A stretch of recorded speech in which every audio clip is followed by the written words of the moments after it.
This is not a normal topic that we speak about at a Sunday feast. 6 habits how to destroy your peace and sanity. You have to practice at these things to get good at it. This is a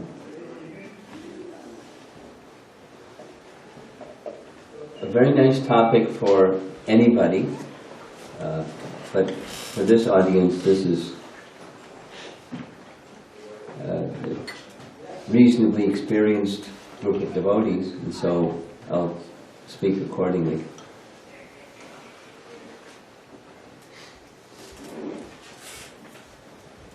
First, I'd like to discuss this based on teachings of the great sage Rupa Goswami, and most of the people in the room are very familiar with Rupa Goswami, and there may be some newer people, and so this is especially for the newer people, and the seasoned people, you'll just like hearing about Rupa Goswami anyways.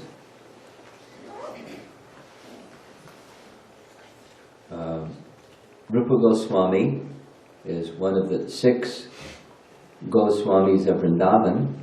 We often hear that term, the 6 Goswamis of Vrindavan. And on our altar, on every altar in ISKCON, not only in temples, but commonly also in homes, there's a picture of the 6 Goswamis. So these are very important personalities. They're immediate followers of Chaitanya Mahaprabhu, who was also on our altar, Gornatai. And Chaitanya Mahaprabhu came specifically, among many things, but to give the primary means for achieving spiritual perfection to the world at large, the congregational chanting of the holy name, Yuga Dharma, the means for perfection for this age. And he gave teachings that accompany the chanting of the holy name. His teachings are the Srimad Bhagavatam. Let's say it the other way. The Srimad Bhagavatam is the teachings of Chaitanya Mahaprabhu. Either way you like it, it's one-to-one correlation. And he didn't write them down. He just gave 8 verses that are explaining how to perfect your life through the holy name. But then he explained the whole science of the Vedas, and specifically about devotional service. And then he instructed his followers, particularly 2 of them in the middle, Rupa and Sanatan Goswami, pictured here, to expand on those teachings of the life of one who lives in the world, but not of the world. One who lives with Krishna while carrying out the duties of life in the world. And that's the art of living. That's the real art of living. Living in a transcendental way, in the world, but not of the world, but with Krishna. Chaitanya Mahaprabhu had many associates. Sometimes it's described that the Chaitanya tree, and he watered the root of the tree, as you see in this image, and from that tree came many principal branches and then sub-branches, and these are followers of Chaitanya Mahaprabhu. And the Chaitanya tree produced many fruits, the fruit of love of God. And the Chaitanya Charitamrita, the text that describes Lord Chaitanya's life, said that he was very interested in distributing these fruits of love of God very liberally. And as he was doing so, he found the fruits of love of God were increasing. The storehouse of love of God was overflowing and overflowing. And he only had so many hands, and so he required persons to assist him. And the 6 Goswamis, amongst others, were those that assisted him. There's now several specific glorifications about Rupa Goswami I want to take a little bit of time with. I'm going to try to time this so we end on time. Have some time for some discussion at the end. This is a verse from Chaitanya Charitamrita, which says, it's comparing how Lord Brahma received knowledge from Krishna to how Rupa Goswami received knowledge from Chaitanya Mahaprabhu. Lord Brahma was given knowledge and was to propagate that knowledge, expand the knowledge of the Vedas, which he did. Rupa Goswami similarly received knowledge of devotional service. Before the creation of this cosmic manifestation, the Lord enlightened the heart of Lord Brahma with the details of the creation and manifested the Vedic knowledge. In exactly the same way, the Lord, being anxious to revive the Vrindavan pastimes of Lord Krishna, impregnated the heart of Rupa Goswami with spiritual potency. By this potency, Srila Rupa Goswami could revive the activities of Krishna in Vrindavan, activities almost lost to memory in this way. He spread Krishna consciousness throughout the world. And he didn't have a broadcasting system. But he had unlimited treasure of bhakti. This is an image that says the same thing from Chaitanya Charitamrita. And the story goes, the narration, the event in Jagannath Puri happened like this. Lord Chaitanya was deeply immersed in the love that Radharani has for Krishna. Actually, Lord Chaitanya is Krishna in the mood of Radha, in the mood and the complexion, the bhava and the beauty of Radha. Krishna himself tasting the love that Radha has for Krishna. Very wonderful.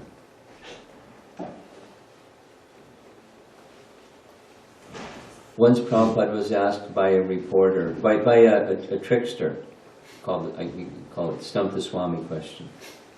Swamiji, can Krishna create something so heavy he cannot lift it? It's a trick question. Because if you say, no, he can't create something so heavy he can't lift it, then there's something he can't do and he's not God. But if you say, he can create something so heavy he can't lift it, and there's something he can't do because he can't lift it. It's a trick question. Prabhupada immediately answered, yes, he can create something so heavy he can't lift it, and then lift it.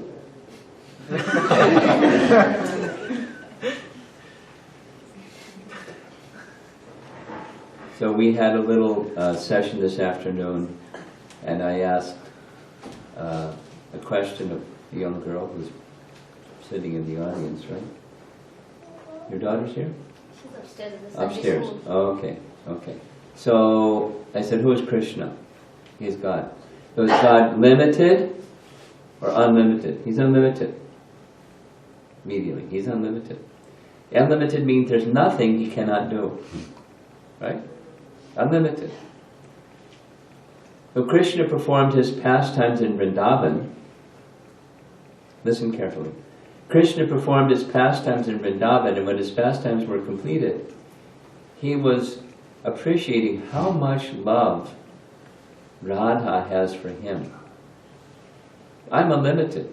I want to experience the love that Radha has for me, because the love that she has for me and the happiness that she has in that love is 10 million times greater than mine. And he tried. He's God. He tried. And he couldn't. But then he did. He accepted the mood of Radha because there's this Sanskrit language thing that says the abode of love and the object of love are different. So he had to become the abode of love, Radha, or the mood of Radha. His heart had to be the vessel of love towards the object, Krishna, because otherwise Krishna can't experience love for Krishna unless he's as the abode of love. So that's what he did. He appeared in this world. Krishna himself appeared in the mood and the luster of Radha. And he experienced that unlimited love that Radha has for him, and for that matter all the residents of Vrindavan have for him, and he wanted to distribute freely that love, even to unwilling candidates, even unqualified people. Here, take it. But I'm not qualified. That's okay. Take it. I don't understand. That's okay. Take it. Very, very liberal, merciful. Mahavadanyaya. Krishna prema pradayate. That's Chaitanya Mahaprabhu. And so he was tasting, Chaitanya Mahaprabhu was tasting the love that Radha has for Krishna. He was one of the ways he was doing this was he would recite one verse, kind of like a love song, you know, popular love song. Romeo and Juliet, or East Side, West Side.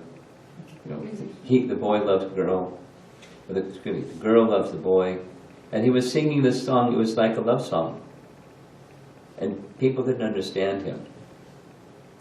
But Rupa Goswami understood him. And Rupa Goswami then composed a verse in Sanskrit that exactly mirrored the feelings of Radha for Krishna when Krishna had left Vrindavan. And she's longing to see that day when again, by the side of the river Jamuna, on a moonlit night, under a certain tree, she would see her beloved Krishna holding his flute in his threefold bending form. Love of Radha for Krishna is in the mood of separation. He wrote it in Sanskrit and put it on a little leaf, because they didn't have paper and pen, that's how they wrote. And he put it in the roof of his little cottage, thatched roof, and went and took his midday bath. Lord Chaitanya came to see Rupa Goswami, and he wasn't there at the time, but he saw this little leaf thing sticking out. So he pulled it out of his roof and read it. And when he read it, his heart was moved, just like his heart was moved reciting this other verse that most people couldn't understand. So he then he took the leaf, and he went to one of his dearmost associates, Swarup Damodar, and read it to him. And he said to Swarup Damodar, how is it possible that Rupa Goswami understood my heart? And the answer was given that you've given your full mercy to him. The only way it's possible, it was inductive reasoning. He understands your heart means you gave your mercy to him. And Lord Chaitanya said, it's true. I gave the fullness of my mercy and invested it within the heart of Rupa Goswami. And then he encouraged. I thereupon also bestowed upon him my transcendental potency. Now you should also give him instructions, in particular, instruct him in the transcendental mellows, the signs of rasa, of love for the personality of Godhead, from all the different, not just Radha's love, but all the residents of Vrindavan. And then, so he gave him realization of Lord Chaitanya's heart. He invested him spiritual potency. He gave him training in the science of rasa and instructed him to write such literature. Specifically, write such literature. I've fully empowered you, go for it. And expand on all these teachings in great detail. When Bhaktisiddhanta Saraswati Thakur gave initiation to Srila Prabhupada in 1933, he specifically instructed him to read carefully the writings of Rupa Goswami, Bhakti Rasamrita Sindhu in particular. And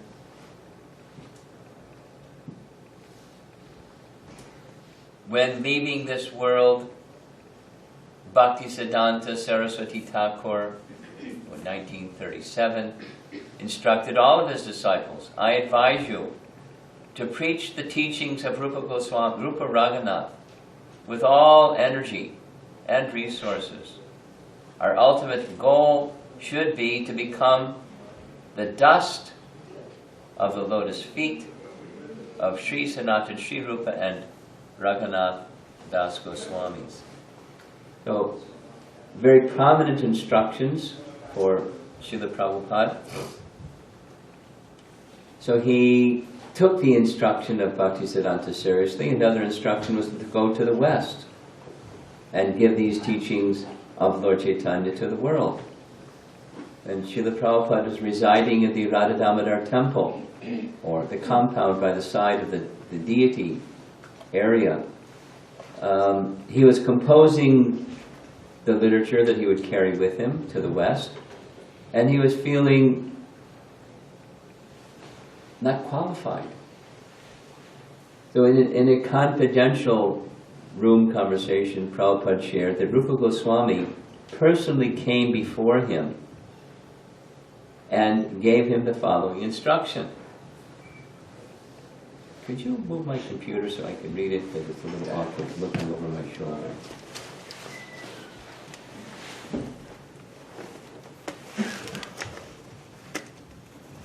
Okay, I can't read. Okay. Maharaj. This is Prabhupada saying what Rupa Goswami said to him. Maharaj. No, just leave it. Don't worry about anything.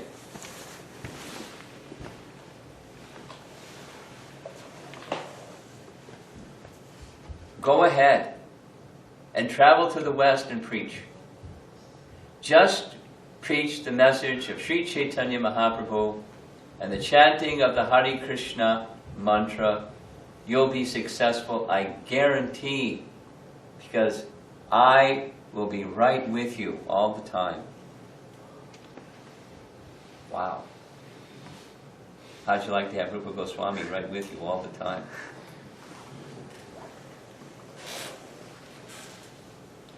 And so Srila Prabhupada came to the West.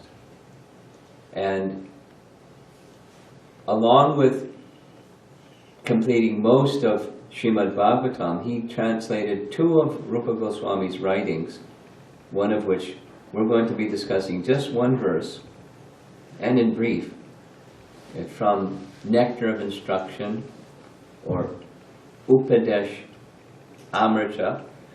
Upadesh means instruction, and Amrita is nectar, nectar of instruction. And there's 2 companion verses. One is 6 principles that if you observe them, they will enhance bhakti.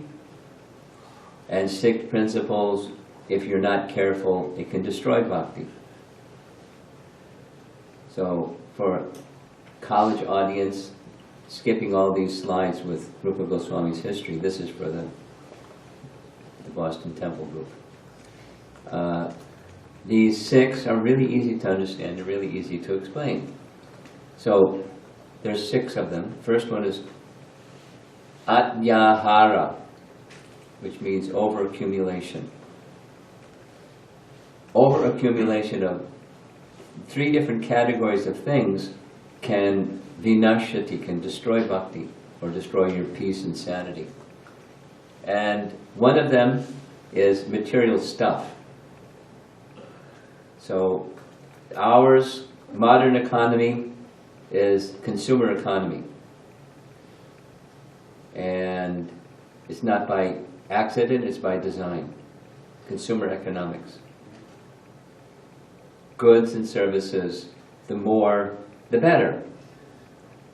And one of the ways to ramp up the consumer economy is to have people accumulate more stuff than what they need. I don't need to give too many examples. People have more stuff than what they need. Just one example. I travel quite frequently, maybe more than I should. And one of the things that I've seen over a short period of time is more and more electronic gadgets. I've been on airplane rides where people don't know each other. They happen to be sitting next to each other because they're in their assigned seat. And for 2-3 hours, they're just talking about the latest gadget. And they're showing each other, I have these 3. Oh, I haven't seen that one yet. What does it do? And just, maybe I need to get one of those too, in addition to the 2 I already have. That would be a nice addition. And it practically addicted, like addiction. So many examples, too many examples. How many pair of shoes do you need? It's Boston, so you need boots or something that's going to keep your feet dry in the winter. Then it gets warm in the summer, so at least 2. Maybe only 1. Depends on how you travel. But you get the idea. But shopping drives economy, consumer economics. So, take what you need. There's a very nice verse in Ishopanishad, Isavashamidam sarvam yat kincha jagatyam jagat. The Isha, the Supreme Controller, has supplied necessities for all the part and parcel living entities. We're entitled to accept our quota, that which is necessary, and not accept other things knowing well to whom they belong. They belong to the person who put them here. And they're his property, and we're entitled to accept what we need. But accumulating more stuff, it's detrimental to bhakti. Besides stuff, then there's overaccumulation of the eating propensity. And obesity is a big problem, an increasing problem, particularly in the West, but some places it's the opposite. And eat as required. And the requirement is so using Prabhupada's term, you keep body and soul together. You're fit to do your service.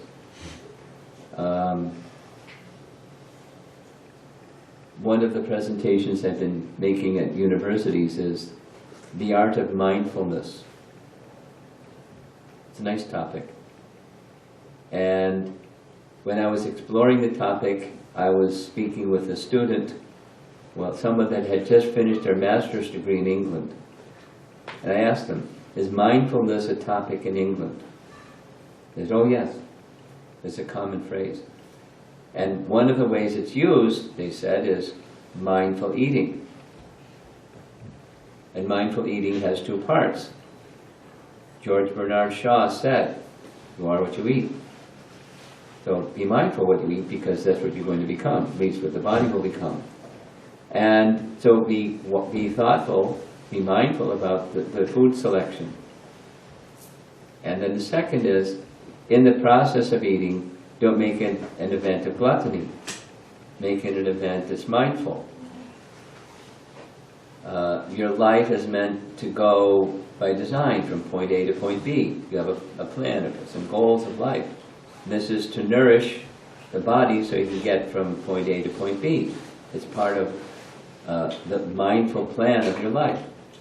But as you're eating, not just be absent, be present with the purpose that you're fulfilling by the act of eating. So, as needed, and not more. And not less either. So it's better to err on the side of less than more. But better to eat as needed. So overeating is in the category, this is now from Prabhupada's commentary on this verse. Overeating is detrimental. And overaccumulation of data. Whoa. The information age.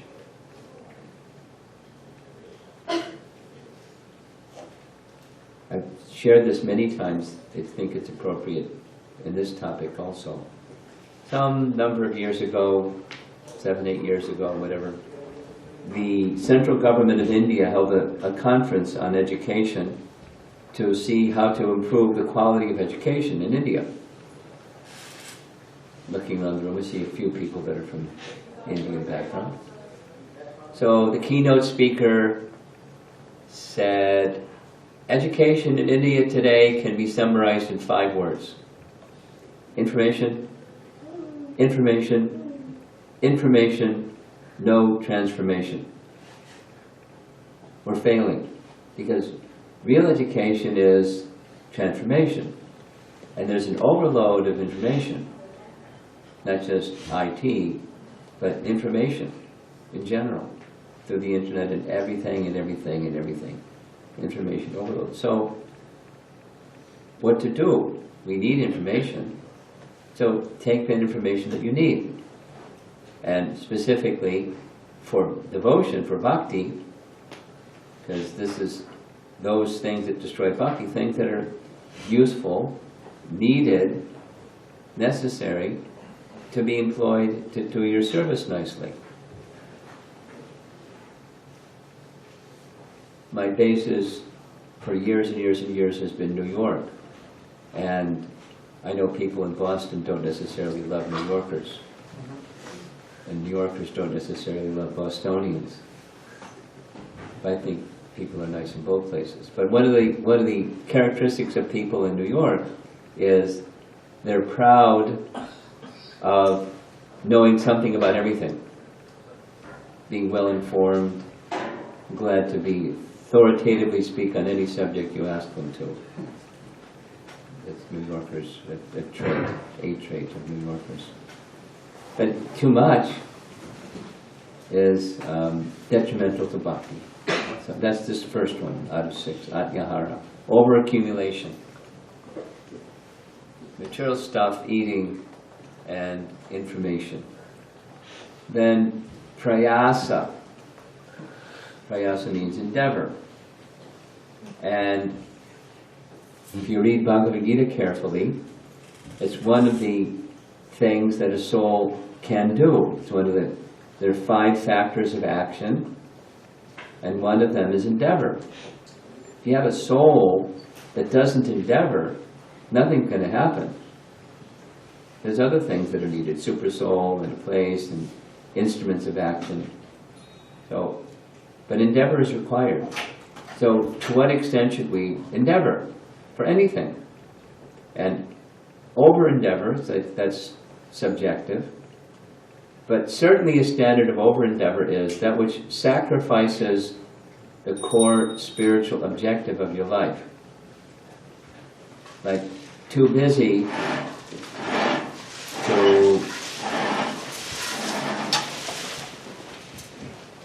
to do core devotional practices, core sadhana bhakti, chanting, and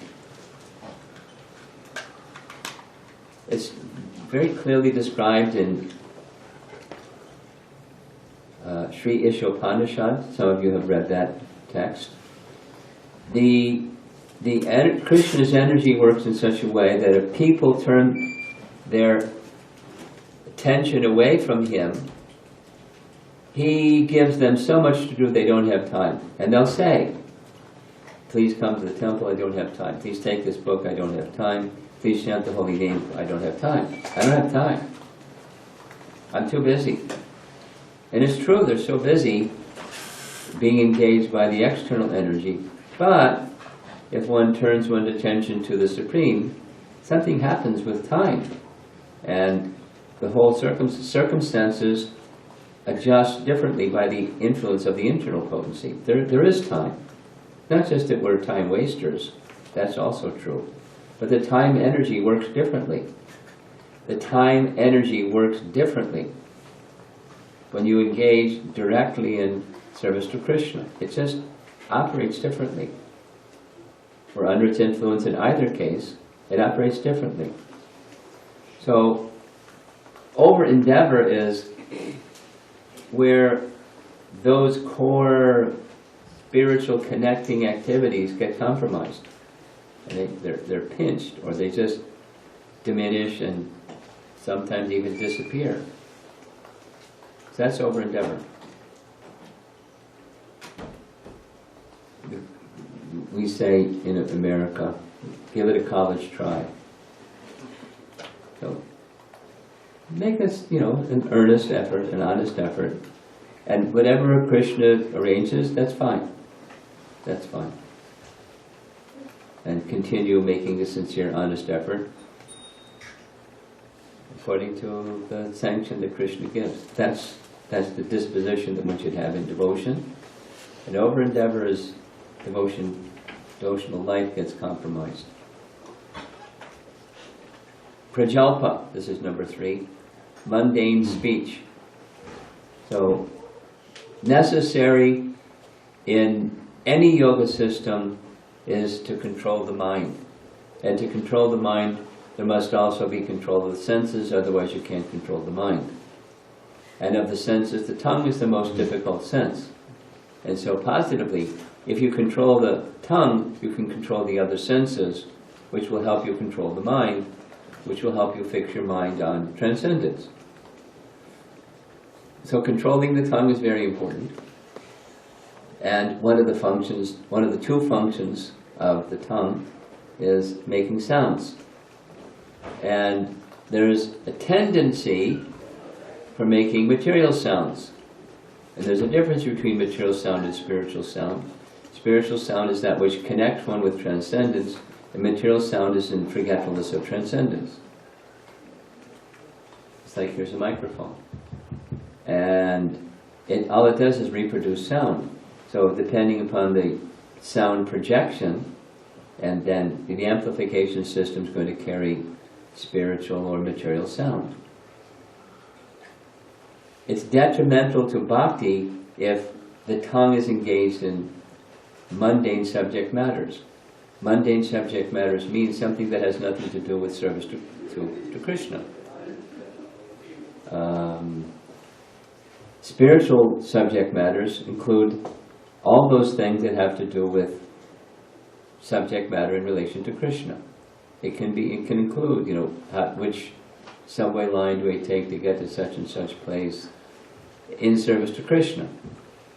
Then it's not a mundane speech or mundane speaking or whatever, so many other examples. Something that has to do with your academic work that you're studying for school. It's not just mundane knowledge, it's how do you, the consciousness behind that activity, and if the consciousness behind the activity is, I want to be able to position myself to serve Krishna better, then it spiritualizes the activity that you're working on. The mundane speech covers bhakti. And we have 25 minutes left, and I'm halfway done. Pretty good. So then, number 4 out of the 6 is niyama, and there's niyama agraha and niyama agraha. This word niyama, yama and niyama, the do's and the do-nots. Everything has what you should do and what you should see, injunctions and prohibitions. So the rules and regulations that are followed without understanding the purpose behind them, it destroys bhakti. It is mechanical. So, best to be mindful of the purpose behind something when you're doing that something. Then you really get the benefit of that something. I could elaborate on this, but I don't want to. Well, I'll say a little. There's a very nice word. I like Sanskrit because I don't know what it means, and when you find out what a word is and you find out what it means, it just has a nice effect. Sankalpa. Everybody, some of you from India, you know the word sankalpa. One of the ways of saying what sankalpa is intention. So for example, in a Vedic sacrifice, the priest needs to know the intention, the sankalpa. Like, I want health, or I want wealth, or I want a good husband for my daughter, or I want to be successful in my business, or whatever that intention is, that's your sankalpa. And then so an appropriate yajna is performed to achieve that sankalpa, and it helps drive the whole process. Without the sankalpa, it just doesn't have the same efficacy. So in life, we can say goals, or our purpose. What's your purpose of life? What's your mission in life?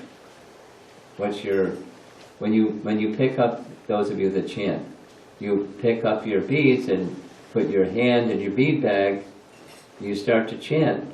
What is it you're hoping for? Why are you chanting? What's the intention behind whatever it is that you're doing? Like this mindful eating, when you put food in your mouth, what's the intention? What's the mindfulness of that activity? When you walk across the floor, mindful walking is one of the things in England. Mindful walking. Don't just be mechanical. So this is mechanical. The mind is out to lunch, and you're doing something mindlessly. That's a bhakti destroyer, or your peace and sanity is disrupted.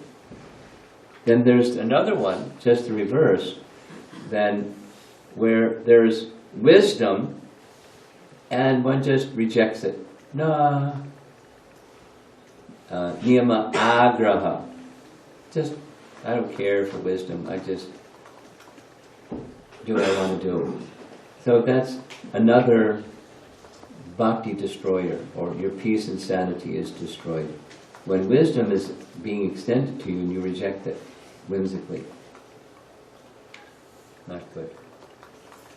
That's 4 out of 6.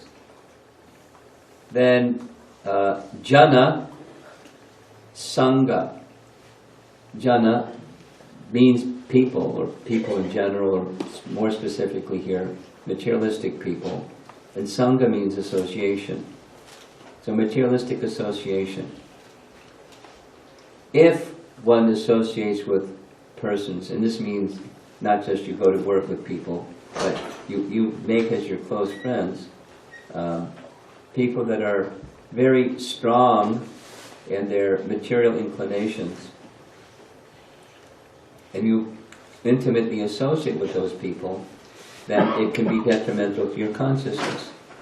So the illustration is, once that jana sangha starts, then there's all kinds of desires for money and car and possessions and home and this and that and the other thing, and the mind gets clouded with other thoughts besides a spiritual path. So again, necessity is fine, and best to associate, in the positive sense, associate with those that are spiritually inclined, and that will nourish bhakti. Too much materialistic association will destroy bhakti. And this is our last slide. We're almost at the finish line. Greed.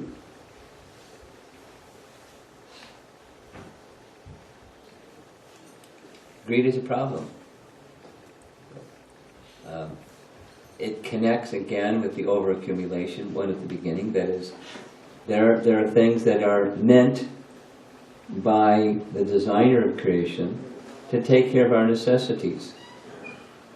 And accepting those things that are necessities, we're entitled to that. And we engage them consciously, mindfully, mindful of this is the arrangement that the Creator of all things has for my necessities, my maintenance. And I don't take other things. Just one example out of unlimited numbers of examples of greed. There's a nice devotee that I've known for many years who's, well, used to be a tenured professor at the University of Tennessee in Knoxville. And his field, he was the chairman of the mechanical engineering department, and he was overseeing a robotics division of multiple divisions of engineering, electrical engineering and so forth. In this case also civil engineering, because the robotics application was making robots that would dispose of nuclear waste, because humans can't do that. They'd be dead because it's radioactive. So they get robots to dispose of nuclear waste. And he described the system was, there's this glass panel, and the robot, you can direct the robot to go in, and it scoops up the radioactive waste, puts the waste inside a capsule and seals the capsule. Then takes the capsule and puts the capsule in a truck. And once the truck is filled up, they drive the truck off to go to a mountainside somewhere in West Virginia, approved by the government. They dig a big hole and put the capsules in that big hole.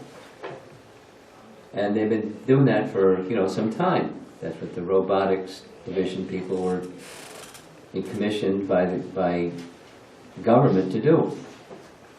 And then, after some time, they found out some bad news. The capsules were leaking. And the radioactive contamination was going into the water table. And so they had quarterly get-togethers with the Department of the Interior and this and that, Department of Energy.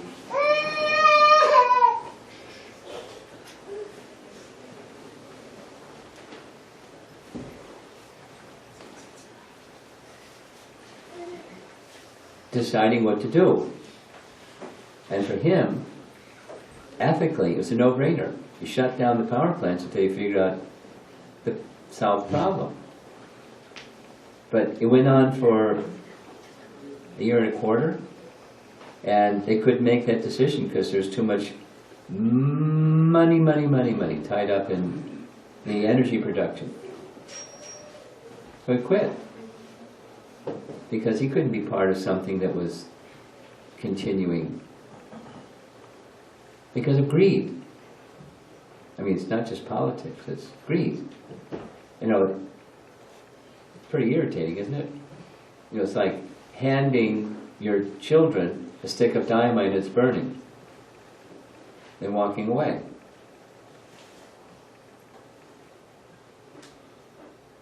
It's insane, and etc.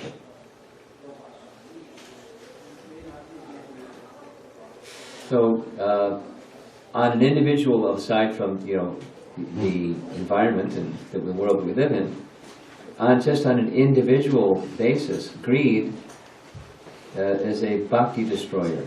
It destroys your peace and sanity. So this is a little summary of one verse from Nectar of Instruction, 6 habits that destroy your peace and sanity. The teachings are so important that these 6 and the 6 that enhance bhakti was written in a form of a book just covering those 2 verses of Rupa Goswami by Bhaktivinoda Thakur.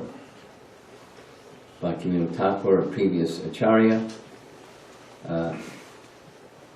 in 12 verses explained the 6 and the 6. So there's a whole chapter on each one of these. I just summarized and wanted to share a little bit about the glories of Rupa Goswami. I thought it would be a nice topic for the Boston Temple.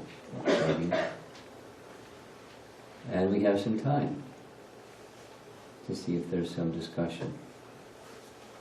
I ended a little bit early on purpose so that we started. For those of you that came in late, next week come on time because we started early. We did something revolutionary.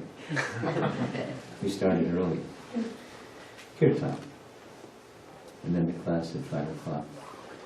So we have 12 minutes. Any comments or questions?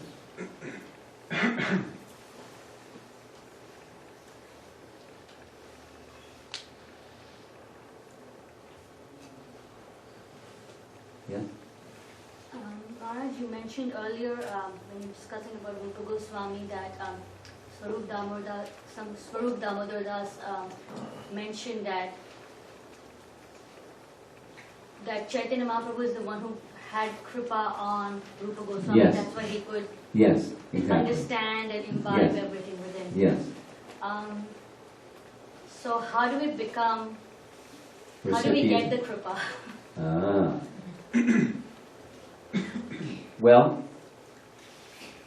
it's two, as we were discussing this afternoon, it's two things. It's effort, but effort alone isn't enough. It's just when a loving person, and the good news is Krishna is a loving person, when a loving person sees an effort being made by someone who is feeling dependent to reach out, mercy is going to come. That's how. So, you have 2 children that I'm aware of. And one is a little more dependent, a little more independent. You know, you have affection for both, naturally. Others have affection for children. And Prabhupada gives this example. If somebody has many children, and amongst the many children whom they have affection for, one child is particularly inclined affectionately towards their mother and father, then they feel special affection for that child. It's natural. So all living entities, just like the sun shines equally everywhere, sun doesn't say, oh, there's a nice person, I'll shine specially over there. Sun shines equally everywhere. So Krishna's mercy is everywhere, accessible to anyone, everyone. And it's natural that someone that is inclined towards eagerly trying to receive that mercy of Krishna, Krishna shows special favor. Looked like just shining as the sun shines, but one can receive that mercy by an eagerness to receive that mercy. It's causeless. It's not, he's bound, I tried hard, so now he's bound, he's got to do something. But it's in fact, it's causeless mercy. But love is like that. One extends love towards the Supreme, and the Supreme then reciprocates in kind. There's a nice verse, one of the 700 nice verses of Bhagavad Gita. Krishna says, Ye tamam prapadyante tang sataiva vajamyaham. As they prapadyante, as they take shelter of me, I reciprocate accordingly. So that's how to become eligible for mercy, is be eager for it. Often we're eager for mercy when we're in a difficult circumstance. It hurts, or it's troublesome, or whatever, there's some hardship, and then we want mercy. Help! And then things are okay again, we get complacent. Commonly. So, special mercy comes when one is, regardless of the circumstance, good times or bad times, good fortune, ill fortune, one is eager for the mercy of the Supreme. That's a special person. That person gets the special mercy.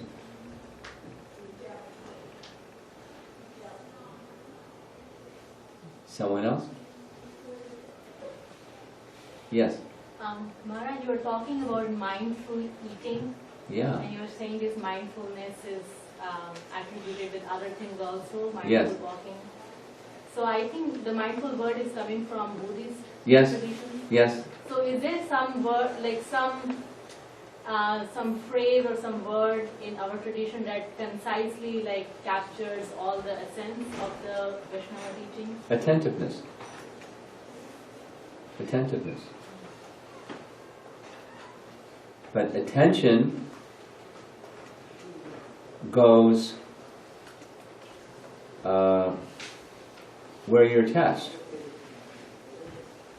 Or intention determines where attention goes. It's catchy, it's like, play on words. Has Vaisheshika Prabhu visited here in Boston? Yeah. Yes. So one of his phrases is, where attention goes, energy flows. You've heard that one? So, where does attention go is where is your intention. That's where attention goes. So if the intention, specific to chanting, let's say, or specific to the bhakti process, if the intention is, I want to be again reinstated in my relationship with Krishna, or just put it in 3 words. Krishna, please accept me. Or that's 4 words. Krishna, please accept me. Just 3 words. Please accept me. That's intention. Then intention and the connection. So mindfulness of what's really important to you, or in the deepest possible level. Because there's short-term things, but then those short-term things come and they go. But in a deeper sense. Not just even values, it's the deepest held assumptions of life.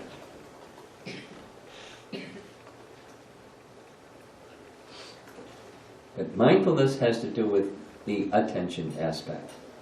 And behind the mindfulness is why.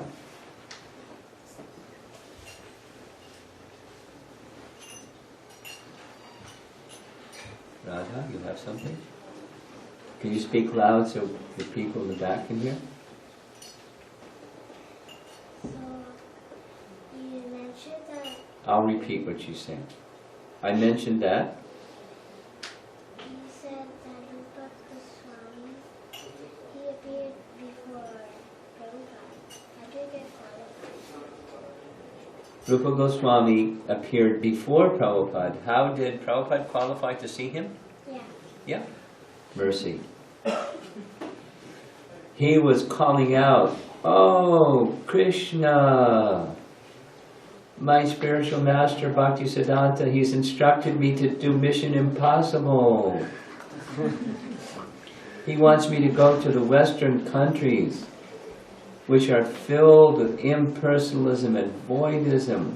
The modes of nature are just darkness, ignorance, and passion.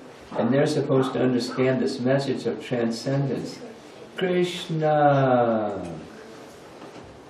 That was the qualification. And one day, Krishna is very kind, you'll go to Vrindavan. One day you'll go to Vrindavan. And when you go to Vrindavan, for sure, one of the places that you'll visit is the rooms that Srila Prabhupada stayed in at the Radha Damodar temple. And you look out the window where Prabhupada stayed and you'll see, well now it's covered, but Rupa Goswami's Bhajan Kutir and Samadhi. Now they've got it covered over and lectures go on in there, but during Prabhupada's time it's just this kind of stone building that was his Samadhi. And over there was his bhajan kucher, just sat in the courtyard and chanted. Rupa Goswami manifested, as you saw in the image, because Prabhupada was feeling, oh, Krishna.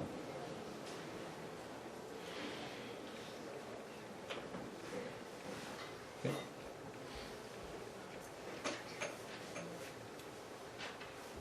Anything else? We have time for, I think, one more question. Then our yes? Or two more? Way in the back. A bit unrelated to like what you were talking about, but that's something that was in my mind while you were talking. Okay. Why is Krishna depicted more in a male form? Because that's a nice question. Are you familiar with the Sanskrit terms Purusha and Prakriti? Yeah. Yes. Purusha sometimes is used to mean the living entity because they're imitating one who is Purusha. But in conjunction, Purusha is the energetic and the Prakriti is the energy. So Krishna is actually Radha Krishna. That is the energy, Radha, female form, and the energetic, Krishna, male form. But the two, here's this in Sanskrit. Radha Krishna pranaya vikritir ladini shakti asmat ekatmanava pi bhuvi pura deha beda gatautal, saying, actually one entity in two forms, the energy and the energetic. One entity. So incomplete is Krishna without Radha, complete is Radha Krishna. But the complete is one entity. Just like sun and sunshine. We can say the sun, but it implies the sunshine. We can say, I saw the full moon last week. It's implied. Oh, and by the way, I also saw the moonshine around it, the glow around the moon. It's implied. So we say Krishna, but it implied Radha Krishna. So the Purusha is male form and Prakriti is female form. Together one entity, Purusha Prakriti. Interestingly, one of the forms that Krishna takes is Mohini Murti form, as you probably know. Okay. Is that satisfying or not satisfying? You have to process it, okay. Okay. It's 6 o'clock. They're going to blow the conch in just a moment, so we'll end and get ready for Arti. Thank you very much for the time.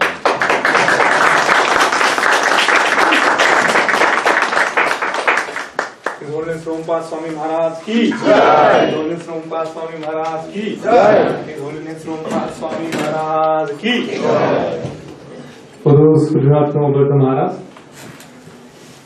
it's like showing a torch to a light. I'm totally unqualified, so I just take 1 minute to introduce His Holiness.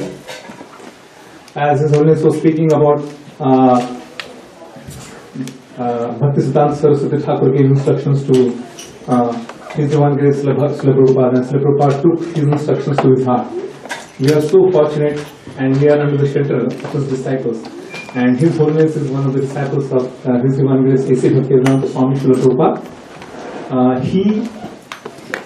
When he was in school, he had a bright career in medical school.